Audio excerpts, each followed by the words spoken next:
Bonjour, bienvenue dans ce journal consacré à notre colonie Bénodet 2009. Tout de suite, posons les thèmes de ce débat qui agite l'opinion en France. C'est en Bretagne, à Bénodet, petite station balnéaire, qu'une colonie s'est installée afin de passer 2 semaines entourée de nature, à pratiquer foot ou art numérique. Un seul nuage à l'horizon, les animateurs et intervenants décidaient à les faire jouer usurpent des identités assez loufoques, il faut l'avouer. Un reportage de Lénie Vautier et Céline Kopmels. Bonjour, nous sommes dans l'ouest de la France, dans un petit village qui s'appelle Bénodet. Ici, dans cette colonie, des animateurs usurpent d'autres identités. Ils prennent d'autres prénoms. Nous allons donc essayer de les découvrir ensemble. Bonjour François, donc tu es le directeur de cette colo ici à Bénodet. Que penses-tu des usurpations d'identité ? C'est lamentable. Lamentable, d'accord avec toi. Que penses-tu des animateurs qui usurpent d'autres identités ? C'est-à-dire, quelle identité ? Par exemple, ils prennent des prénoms assez durs à porter pour en rigoler ensuite. Oh, il n'y a rien de drôle, tu sais. Certains choisissent pas leur prénom. Personne ne choisit son prénom. Ils peuvent en vouloir à leurs parents, surtout. Oui, donc c'est complètement lamentable. Tu n'as pas vu se préparer dans ton équipe quelque chose comme ça ? Oh non, je le permettrai pas. Je me doute. Merci pour cette interview, François. Bah, écoute, avec plaisir. C'est comme pour faire une nouvelle. Merci. Bonjour Narcisse. Bonjour Lénica. Donc on t'interviewe aujourd'hui, c'est pour te demander ce que tu penses des usurpations d'identité. Les usurpations d'identité, je trouve ça à la fois rigolo parce que ça permet d'endosser le rôle d'un personnage, ça permet d'exprimer des sentiments ou des opinions qu'on n'a pas l'habitude de dévoiler en public quand on est soi-même. Et en même temps, il faut connaître les limites de ce genre de choses, ça peut devenir grave et dangereux. Il faut s'en servir pour rigoler tout en sachant s'arrêter pour ne pas se moquer des gens ou ne pas se servir de leur image à leurs dépens. Et voilà. Peut-être qu'utiliser un prénom assez dur à porter est une manière de se moquer des personnes portant ce prénom, n'est-ce pas, Narcisse ? Oh non, au contraire, je pense que changer de prénom en adoptant un prénom peu commun comme Prosper, Jean-Eudes ou Séraphin, voire Victoire, semble au contraire une façon plutôt rigolote d'accueillir des jeunes sur un centre de vacances. Et je pense que peu de jeunes avaient remarqué voilà. Faut dire qu'on est très discret avec toute la troupe là, de la colo Bénodet juillet 2008, on est quand même 2009, merci pour la correction. Merci Mathieu. Nous allons maintenant interviewer Prosper, de son vrai nom Cédric. Que pensez-vous des usurpations d'identité ?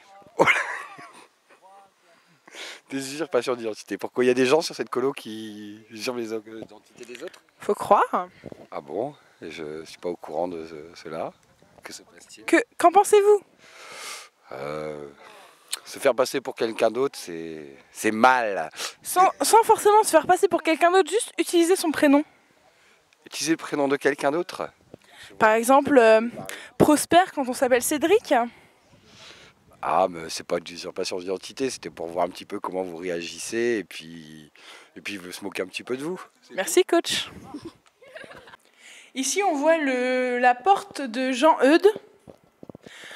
Donc vous pouvez bien sûr remarquer qu'il ne s'appelle pas Jean-Eudes mais Michael et qu'il n'accepte pas les interviews. 1, 2, 3, oui, bonjour, Michael alias Jean-Eudes. Bonjour Victoire. Bonjour. Que penses-tu des usurpations d'identité ? Les usurpations d'identité ? Tu veux la définition ? Oui, j'aimerais. C'est quand quelqu'un se fait passer pour quelqu'un d'autre en prenant par exemple son nom, son prénom, ou dans le pire des cas, sa vie, tout ça. Donc son prénom par exemple, qu'en penses-tu ? Je trouve ça dégueulasse, je comprends pas les gens qui font ça, c'est vraiment terrible. C'est vrai, je trouve aussi, et surtout quand c'est des noms difficiles à porter, n'est-ce pas ? Ça c'est sûr. Ah oui, c'est un peu se foutre de la figure des personnes. Ouais, et que ferais-tu si je te disais que tout le monde sait que tu t'appelles Sophie et pas Victoire ? Et tout le monde sait que tous les prénoms, que Jean-Eudes s'appelle Michael. Nous avons trouvé que Narcisse s'appelle en réalité Mathieu, que Coach s'appelle Cédric, Prosper. Nous avons découvert tous les prénoms, donc tu peux avouer. Je ne suis pas au courant de cette affaire. Et là, vous me touchez profondément parce que c'est vrai que victoire, c'est très dur à porter. Et le fait que vous me disiez que vous ne me croyez pas, ben, je suis choquée, quoi. Je vais pleurer, je pense. Donc Victoire est ton vrai prénom. Comment expliques-tu que sur les listes d'animateurs du directeur accrochés dans son bureau que nous avons espionné, il n'y ait pas écrit Victoire, mais Sophie? Et qu'il n'y ait pas d'autres filles dans le centre? Les prochains animateurs qu'il va recevoir donc s'appellent effectivement Mathieu, machin et tout, c'est pour ça. Il y a les dates dessus. Avec vos numéros de téléphone. Donc par exemple, si j'appelle le numéro, je tombe pas sur toi. Ah bah non. Non. Non, j'ai pas de portable. D'accord.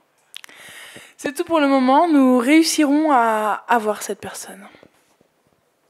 Suite à l'interview de Sophie qui se fait appeler Victoire, nous sommes tous d'accord sur le fait qu'elle ne savait pas quoi dire. J'ai donc réussi, en caméra cachée, à lui faire avouer la vérité. Sophie s'appelle bien Victoire. C'est moi qui parle sur la vidéo. C'est elle qui parle. C'est elle qui parle sur la vidéo. On voit sa main. Merci. On voit sa main. Et pourquoi tu veux pas dire que tu t'appelles Parce que je suis la seule à avoir ce point de vue-là. Démasqué, démasqué, démasqué, démasqué, démasqué, démasqué, démasqué, démasqué. Valentier partiu, pé esquerdo, uma bomba!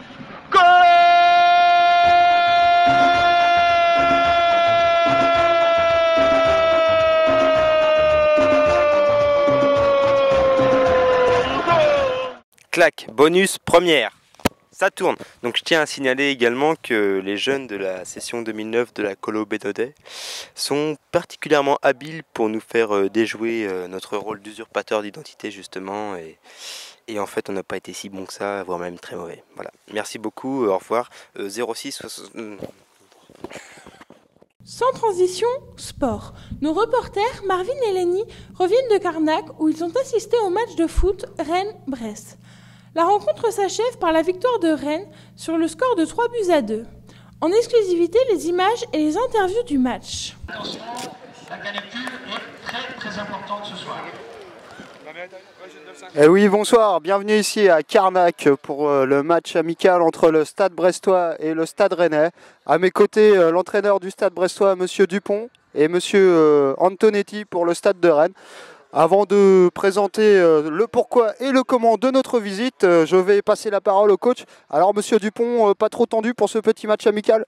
Oh bah non, vous savez, on a pas eu 2-0 contre le Poudalmézo, 4-0 contre Bénodet, on a pris 6-1 contre la Forêt-Fouesnant. Je veux dire, cette année, on vise la CFA 2, quoi. Je veux dire, si dans 2 ans on joue pas en CFA, moi je me barre. Hein. Je vous le dis tout de suite, moi je me barre. Hein. Parce que la Ligue des Champions, c'est pas pour nous, hein, faut pas rêver. La Ligue 2, c'est bien au-dessus de nos moyens. Et face à un adversaire comme Rennes aujourd'hui, si on n'en prend pas 12, moi je pète le champagne ce soir, je peux vous le dire. Ok, très bien, merci Monsieur Dupont, vous avez l'air très confiant. Et vous, Monsieur Antonetti, ce petit match, comment l'avez-vous préparé face à la faiblesse de vos adversaires ce soir? Mais déjà, nous, on a essayé de ne pas prendre les Brestois à la légère. On sait qu'ils ont un tempérament de feu. On sait qu'ils sont plutôt ambitieux dans ces matchs amicaux-là, même s'ils s'écroulent un peu en fin de championnat. Nous, on a essayé de mettre une équipe jeune, talentueuse. Tout le monde n'est pas encore au point là, de notre côté. Donc c'est vrai que, notamment avec le petit Johan Lassimon qu'on va faire tourner...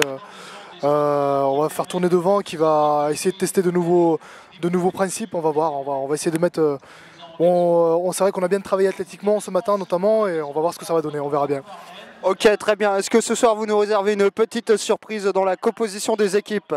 Ah bah c'est bien simple, hein, vu les tôles qu'on a pris ces jours-ci. On va jouer à 8 derrière en fait.